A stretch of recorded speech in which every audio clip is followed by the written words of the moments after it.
This is CJ with the GOAT Sports Talk, of course, discussing the Andre Iguodala contract with the Warriors.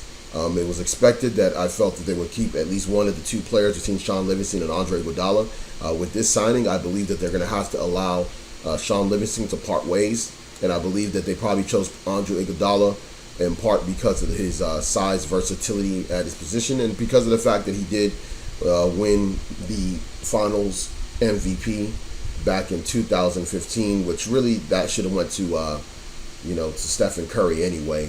But they tried to, I guess, the voting tried to give him credit for the defense that he played on LeBron, which really it wasn't no individual defense that he played on LeBron. LeBron was playing 1 against 5. So let's just keep it real. That doesn't take away from the great, player role that Andre Iguodala plays for the team. He allows them a lot of flexibility in what they do.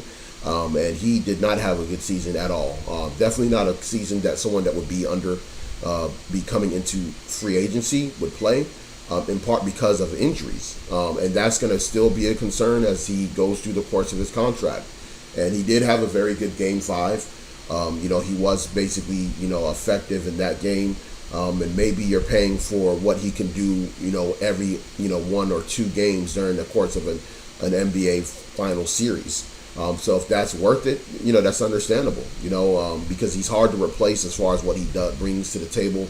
He is a veteran. He does bring some leadership and some experience to the team, and they're going to need a guy like him on that second unit to help groom those other players. Now, as far as how it fits for them salary cap wise, they are going to definitely be over the cap once they try to sign, Kevin Durant. And the thing with Kevin Durant's contract is that he's just seen Stephen Curry sign a deal of 5 years and $201 million, which right now is currently the highest. I believe there's an offer for another player who's going to sign, I guess, a similar deal that should actually eclipse that. I forgot who the player is. I have to look up the research on who could sign, I guess, a bigger contract than that. But there are a few players that are eligible for such a deal.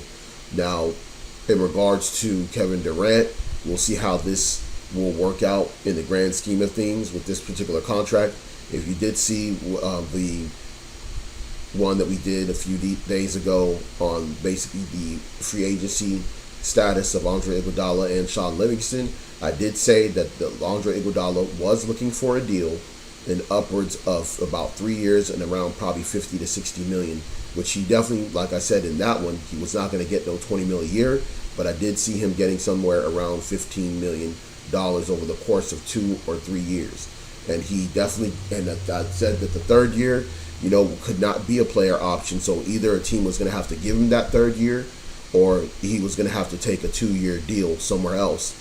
But this is what he wanted, and this is around what I predicted that he would be offered and what he would probably get, out there even on the open market. So I believe that this same deal that he was offered was about the same deal that he was offered anywhere else. If anything, I believe that he might have been offered a 2-year deal for $40 million, and I believe he was just offered 3 over 48.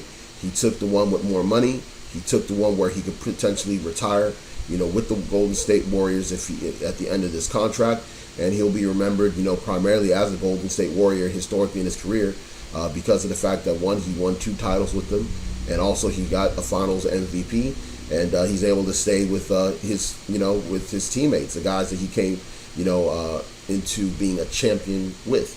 So, congrats to Andre Iguodala on the deal. This is what I expected that he was going to get. And again, I do believe that he is worth, this contract.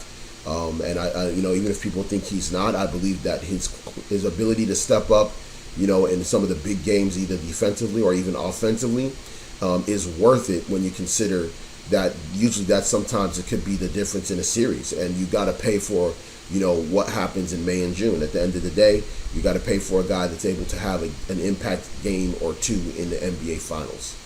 All right. That'll be all. We'll probably discuss, the situation with other free agents because, man, this is getting crazy out here.